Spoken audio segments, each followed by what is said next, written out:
Kolkata press ক্লাবে বিশাল আড়ম্বরে অনুষ্ঠিত হয়ে গেল 11তম বঙ্গ কৃতি সম্মান 2025।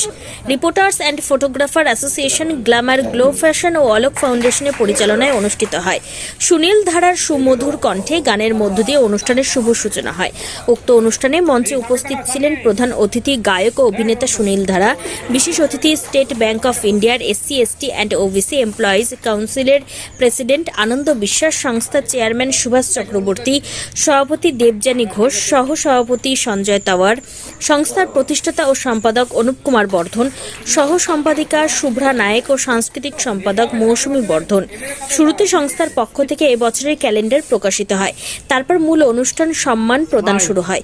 এবারে মোট 12 জনকে সম্মানিত করা হয়। নমস্কার, মৌসুমী বর্ধন, গ্ল্যামার গ্লো ফ্যাশনের ফাউন্ডার এবং রিপোর্টার ফটোগ্রাফারের কালচারাল সেক্রেটারি। তো আজকের প্রোগ্রামটা যেভাবে শুরু হয়েছে এবং যেভাবে শেষ হয়েছে, এই পুরোটা দেখে বলা যায় যে এটা সত্যি বঙ্গকৃতি যারা, তাদেরকেই সম্মান দেওয়া হয়েছে এবং এই পুরো প্রোগ্রামটার অংশ হয়ে আমারও খুব ভালো লাগে। এবার মোট 12 জনকে দেওয়া হয়েছে বঙ্গকৃতি সম্মান। সঙ্গে রয়েছেন মানে যারা অর্গানাইজটা করেছে মূল, সেটা রিপোর্টার অ্যান্ড ফটোগ্রাফার। সঙ্গে রয়েছেন গ্ল্যামার গো, আর এইখানে সাপোর্টিং না দুজনই রয়েছে। আমার সাপোর্টিং বলে আর অলোক ফাউন্ডেশনকে আমি রাখছি না। তো এই প্রোগ্রামটা 3 জনেই মিলে করেছে। তা মূল আমি রিপোর্টার অ্যান্ড ফটোগ্রাফার অ্যাসোসিয়েশন, আর গ্ল্যামার গো ফ্যাশন, আর অলোক ফাউন্ডেশন।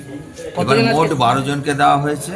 তার মধ্যে মানে লেখক আছে, লেখিকা আছে, সমাজসেবা আছে, তারপর আমাদের অভিনেতা আছে, গায়ক আছে, তো সমাজ অনেকেই আছে, এই তো মডেল আছে, এইসব মিলে দেওয়া হয়।